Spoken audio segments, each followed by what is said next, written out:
दोस्तों आप सब लोगों को पता ही होगा कि भारत में कोई भी बड़ा डिफेंस डेवलपमेंट होता है तो उसे लेके वेस्टर्न मीडिया के अंदर किस तरीके का हलचल होता है। और ये डिफेंस डेवलपमेंट अगर भारत के अब तक के सबसे बड़ा स्वदेशी डिफेंस डेवलपमेंट हुआ तो आप समझ सकते होंगे कि इससे वेस्टर्न मीडिया के अंदर कितना हलचल होगा। और दोस्तों मैं यहाँ पे जिस डेवलपमेंट के बारे में बता रहा हूँ वो असल में आप सब लोगों को अब तक पता चल गया होगा और ये है 97 तेजस एयरक्राफ्ट का ऑर्डर। और रिपोर्टों में दावा किया जा रहा है कि मिनिस्ट्री ऑफ डिफेंस की तरफ से इन एयरक्राफ्ट को खरीदने को लेकर एक टेंडर डॉक्यूमेंट जारी किया गया है जो कि करीब 65,000 करोड़ रुपए का है। और ये टेंडर डॉक्यूमेंट जारी होने के बाद एक तरीके से आप कह सकते हैं कि वेस्टर्न मीडिया के कई सारे आउटलेट के अंदर हलचल मच गया। रिपोर्टों में दावा किया जा रहा है कि जो टेंडर डॉक्यूमेंट जारी किया गया है असल में भारत की तरफ से खरीदे जाने वाले सबसे बड़े इंडिजीनियस हथियारों का टेंडर है, जिसे लेके हिंदुस्तान एरोनॉटिक्स लिमिटेड की तरफ से जहां पे काम शुरू कर दिया गया है तो वहीं पे जेम्स मीडिया हाउस के अंदर भी इसे लेके हलचल शुरू हो गया। दोस्तों इस टेंडर को जारी करने के बाद जेम्स मीडिया हाउस के अंदर तुरंत ही इसे लेके एक आर्टिकल आ गया और इस आर्टिकल को लेके जेम्स मीडिया हाउस में काफी बढ़ चढ़ के चर्चा किया गया है। और इस आर्टिकल के मुताबिक हिंदुस्तान एरोनॉटिक्स लिमिटेड को मिनिस्ट्री ऑफ डिफेंस की तरफ से यह टेंडर जारी किया गया है जो कि 97 तेजस मार्क 1A मतलब तेजस एयरक्राफ्ट के अपग्रेडेड वर्जन को लेके है। जेम्स मीडिया हाउस के रिपोर्ट के मुताबिक इस टेंडर का वैल्यू करीब 65,000 करोड़ रुपया या फिर कहे तो 7.7 बिलियन डॉलर होगा। और ये टेंडर असल में इंडियन एयरफोर्स के लिए खरीदे जाने वाला कोई पहला तेजस मार्क 1A एयरक्राफ्ट का टेंडर नहीं है, बल्कि इससे पहले साल 2021 में लगभग इसी तरीके का एक सिमिलर टेंडर इंडियन एयरफोर्स के लिए जारी किया गया था, जिसके अंतर्गत ऑलरेडी 73 तेजस मार्क 1A और 10 Tejas mark 1 twin seated trainer variant aircraft को खरीदा जा चुका है। हालांकि दोस्तों अगर मीडिया रिपोर्टों को माने तो 12 अप्रैल 2024 के दिन ये टेंडर जारी करने का खबर पब्लिक हुआ था, लेकिन जेम्स मीडिया हाउस के इंडस्ट्रियल सोर्सेज का हवाला देते हुए ये दावा किया जा रहा है कि मिनिस्ट्री ऑफ डिफेंस की तरफ से तो लगभग एक महीना पहले मतलब मार्च महीने में ही ऑफिशियली इस टेंडर को जारी कर दिया गया था, लेकिन पब्लिकली इसका अनाउंसमेंट नहीं किया गया। और पब्लिकली ये जो अनाउंसमेंट है ये कुछ ही दिन पहले मतलब अप्रैल महीने में किया गया है। और जेम्स मीडिया हाउस के आर्टिकल में ये भी दावा किया जा रहा है कि अब हिंदुस्तान एरोनॉटिक्स लिमिटेड के पास इस डॉक्यूमेंट के रिप्लाई करने को लेकर करीब 3 महीने का समय है। इन 3 महीने में हिंदुस्तान एरोनॉटिक्स लिमिटेड के द्वारा मिनिस्ट्री ऑफ डिफेंस की तरफ से जारी किया गया टेंडर का जवाब दिया जाना है और इसमें सभी चीजों को फाइनलाइज किया जाना है, जिसके बाद मिनिस्ट्री ऑफ डिफेंस की तरफ से इस टेंडर को लेके प्रोसेस को आगे बढ़ाया जाएगा और डील के ऊपर हस्ताक्षर किया जाएगा। हालांकि दोस्तों भारत में फिलहाल जनरल इलेक्शन चल रहा है और इसीलिए माना जा रहा है कि जनरल इलेक्शन के बाद ही नए गवर्नमेंट के फॉर्म होने के बाद इस डील के ऊपर हस्ताक्षर किया जा सकता है। हालांकि उससे पहले कई तरीके के चीजों को अभी भी कैलकुलेट किया जाना है, जिनमें एयरक्राफ्टों के कॉस्ट, एयरक्राफ्टों के एसोसिएटेड इक्विपमेंट, हथियार और एयरक्राफ्टों के मेंटेनेंस को लेके इंडियन एयरफोर्स और हिंदुस्तान एरोनॉटिक्स लिमिटेड के बीच में शर्तों को भी फाइनलाइज किया जाना है। पर ऑलरेडी इंडियन एयरफोर्स के बेड़े के लिए 73 तेजस मार्क 1A एयरक्राफ्टों को जो खरीदा गया है उसके वजह से ये जो टेंडर प्रोसेस है ये और आसान हो जाएगा। हालांकि दोस्तों देखा जाए तो पिछले साल नवंबर महीने में ही इंडियन एयरफोर्स के अधिकारियों की तरफ से ये साफ कर दिया गया था कि इंडियन एयरफोर्स 73 तेजस मार्क 1A एयरक्राफ्ट को खरीदने के बाद कुछ एडिशनल तेजस मार्क 1A एयरक्राफ्ट को खरीदने के तहत आगे बढ़ रहा है, जो कि कुछ पुराने एयरक्राफ्टों को रिप्लेस करने में जहां पे मदद करेगा तो वहीं पे इंडियन एयरफोर्स के मॉडर्नाइजेशन में भी इन एयरक्राफ्टों का मदद लिया जाएगा। यहाँ पे आप लोगों के जानकारी के लिए बता दूं कि तेजस एयरक्राफ्टों को इंडियन एयरफोर्स के बेड़े से MiG-21 जैसे एयरक्राफ्टों को रिटायर करने के लिए तैयार किया गया था और अब इन एयरक्राफ्टों के सहारे केवल MiG-21 एयरक्राफ्टों को ही रिटायर नहीं किया जा रहा है, बल्कि साथ ही साथ जो पुराने MiG-23 और MiG-27 एयरक्राफ्टों को रिटायर किया गया था उसका भी जगह लिया जा रहा है। और कुछ रिपोर्टों के मुताबिक जैगुआर एयरक्राफ्टों के भी शायद कुछ बैचों को इन एयरक्राफ्टों के द्वारा ही रिटायर किया जाए, जबकि इंडियन एयरफोर्स के MiG-29 और मिराज 2000 जैसे एयरक्राफ्टों के रिप्लेसमेंट का जो जिम्मेदारी है वो तेजस मार्क 2 एयरक्राफ्टों को दिया गया है। अब दोस्तों मिनिस्ट्री ऑफ डिफेंस की तरफ से ये जो टेंडर जारी किया गया है इससे आने वाले समय में इंडियन एयरफोर्स के बेड़े में करीब 220 स्वदेशी तेजस जैसे एयरक्राफ्ट होगा। और दोस्तों ये काफी बड़ा बात है क्योंकि पहली बार की तरह कोई स्वदेशी एयरक्राफ्ट इतने बड़े संख्या में इंडियन एयरफोर्स के बेड़े में शामिल होने जा रहा है, जिससे कि कई सारे देशों के बड़े बड़े मल्टीनेशनल एरोस्पेस कंपनियों के पेट में लात पड़ने वाला है, क्योंकि अब तक इंडियन एयरफोर्स अपने इस तरीके के रिक्वायरमेंटों को पूरा करने के लिए ज्यादातर विदेशी एयरक्राफ्टों को ही परचेज कर रहा था। और जिस तरीके से इंडियन एयरफोर्स के द्वारा अपने फोकस को वेस्टर्न प्लेटफॉर्मों की तरफ केंद्रित किया गया है, उससे कुछ वेस्टर्न देशों को यही महसूस हो रहा था कि शायद इंडियन एयरफोर्स के द्वारा अब वेस्टर्न एयरक्राफ्टों को ही परचेज किया जाए। पर जिस तरीके से मॉडर्नाइजेशन प्रोसेस को स्वदेशी एयरक्राफ्टों के द्वारा आगे बढ़ाया जा रहा है और जिस तरीके से बड़े मात्रा में तेजस मार्क 1A एयरक्राफ्ट को खरीदा जा रहा है और साथ ही साथ Tejas mark 2 AMCA twin engine deck based fighter एयरक्राफ्टों को तैयार किया जा रहा है, इससे ऐसे विदेशी बड़े बड़े कंपनियों के जो सपना है वो तो टूटेगा ही, साथ में ऐसे विदेशी कंपनियों के फंडिंग में चलने वाले ऐसे विदेशी मीडिया हाउसेस के भी सपना टूटने वाला है। और शायद इन्हीं कारणों की वजह से ऐसे वेस्टर्न प्लेटफॉर्म में लगातार भारत के इन एयरक्राफ्टों के खरीदारी को लेकर ही चर्चा नहीं किया जा रहा है, बल्कि भारत के अन्य हथियारों के टेस्ट को लेकर भी चर्चा किया जा रहा है। दोस्तों, तेजस मार्क 1 एयरक्राफ्ट के ऑर्डर के अलावा जो दूसरा सबसे बड़ा खबर है जिसे लेके वेस्टर्न मीडिया हाउसेस के अंदर हलचल मचा हुआ है, वो है डीआरडीओ की तरफ से टेस्ट किया गया इंडिजिनियस क्रूज मिसाइल टेक्नोलॉजी। यहाँ पे आप लोगों के जानकारी के लिए बता दूं कि कुछ ही समय पहले डीआरडीओ की तरफ से एक नया मिसाइल का टेस्ट किया गया था और रिपोर्ट में दावा किया जा रहा है कि यह टेस्ट इंटीग्रेटेड टेस्ट रेंज मतलब ओडिशा के कोस्ट में स्थित चांदीपुर के टेस्ट रेंज से 18 अप्रैल के दिन अंजाम दिया गया है और यह टेस्ट असल में इंडिजिनियस टेक्नोलॉजी क्रूज मिसाइल मतलब आईटीसीएम मिसाइल का था। और इस टेस्ट के बारे में भी मिनिस्ट्री ऑफ डिफेंस की तरफ से ही जानकारी दिया गया है और मिनिस्ट्री ऑफ डिफेंस के इन बातों को कोट करते हुए ही जेंस मीडिया हाउस की तरफ से अपने आर्टिकल में इस टेस्ट का जिक्र किया गया। इवन जेंस मीडिया हाउस के रिपोर्ट में मिनिस्ट्री ऑफ डिफेंस के बयान का हवाला देते हुए यह भी दावा किया जा रहा है कि इस टेस्ट के दरमियान संपूर्ण टेस्ट रेंज में अलग अलग टाइप के इक्विपमेंटों को डिप्लॉय किया गया था, जो कि इन मिसाइलों के टेस्ट के हर एक पैरामीटर को जांचने वाला था और टेस्ट में ये मिसाइल सभी पैरामीटरों को सही ढंग से पूरा भी किया है। इवन मिसाइल के फ्लाइट पाथ को मॉनिटर करने के लिए इंडियन एयरफोर्स के सुखोई 30 MKI एयरक्राफ्ट को भी डिप्लॉय किया गया था और रिपोर्ट में यह भी दावा किया जा रहा है कि सुखोई 30 MKI एयरक्राफ्ट के द्वारा मिसाइल के शुरुआत से लेकर मिसाइल के एंडिंग के फ्लाइट तक को कवर किया गया है। इवन मिनिस्ट्री ऑफ डिफेंस की तरफ से अपने बयान में यह भी बताया गया है कि ये जो मिसाइल था ये असल में प्री डेजिग्नेटेड पार्ट को वे पॉइंट नेविगेशन के तहत फॉलो करते हुए आगे बढ़ा और डेमोस्ट्रेशन के दरमियान मिसाइल वेरी लो ऑल्टीट्यूड सी स्क्रीमिंग फ्लाइट पाथ को भी फॉलो किया था।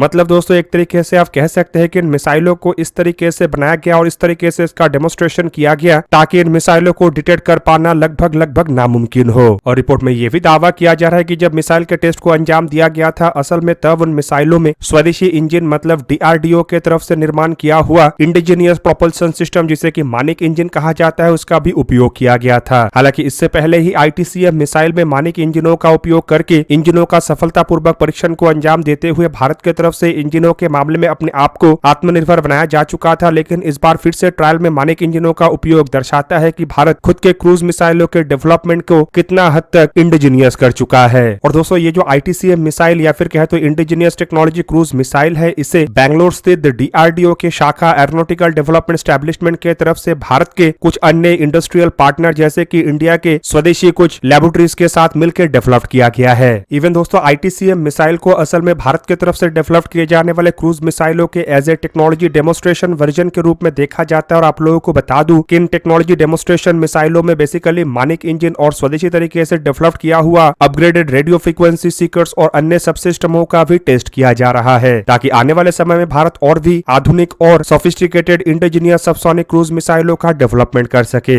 इवन रिपोर्टों में यह भी दावा किया जा रहा है कि इन आईटीसीएम मिसाइलों के टेक्नोलॉजियों का उपयोग करते हुए डीआरडीओ के तरफ से long range land attack cruise missile LRLACM project को भी आगे बढ़ाया जा रहा है और डीआरडीओ इस साल के अंत तक मतलब साल 2024 के अंत तक LRLACM प्रोजेक्ट को संपूर्ण करना चाहता है ताकि साल 2027-28 तक इन मिसाइलों के सभी डेमोस्ट्रेशन या फिर कहे तो सभी टेस्टों को संपूर्ण किया जा सके और उसके बाद मिसाइलों के प्रोडक्शन को शुरू किया जा सके। वहीं पे दूसरी तरफ आप लोगों को यह भी बता दूं कि भारत की तरफ से ऑलरेडी निर्भय के नाम पे एक सबसोनिक क्रूज मिसाइल का डेवलपमेंट किया गया है। हालांकि इन मिसाइलों में भारत के द्वारा कुछ विदेशी कंपोनेंटों का उपयोग किया जा रहा है जिनमें सबसे बड़ा है इनमें इस्तेमाल होने वाला गैस टरबाइन इंजन। लेकिन मानिक इंजनों के सफलतापूर्वक डेवलपमेंट के बाद एक तरीके से अब इन मिसाइलों को लेकर भी भारत आत्मनिर्भर हो जाएगा। पर अगर देखा जाए तो भारत के पास फिलहाल लॉन्ग रेंज के सबसोनिक क्रूज मिसाइल नहीं है और इन्हीं कारणों की वजह से ब्रह्मोस जैसे सुपरसोनिक क्रूज मिसाइल के ऊपर ही इंडियन आर्म फोर्स संपूर्ण रूप से डिपेंडेंट है। लेकिन जो आईटीसीएम मिसाइलों का डेवलपमेंट है इसके बाद एक तरीके से ये डिपेंडेंसी घटेगा और भारत के पास भी रशियन कैलिबर और अमेरिकी टॉमहॉक जैसे मिसाइल होगा। दोस्तों, आप लोगों को क्या लगता है कि ये जो आईटीसीएम मिसाइलों के डेवलपमेंट और ट्रायल है ये भारत के लिए कितना बड़ा सफलता है? कमेंट करके अपनी राय अवश्य दीजिए। दोस्तों, आज के इस वीडियो को यही पे ही करते समाप्त। किसी और एक दिन किसी और एक वीडियो में मिलेंगे, तब तक के लिए जय हिंद, वंदे मातरम।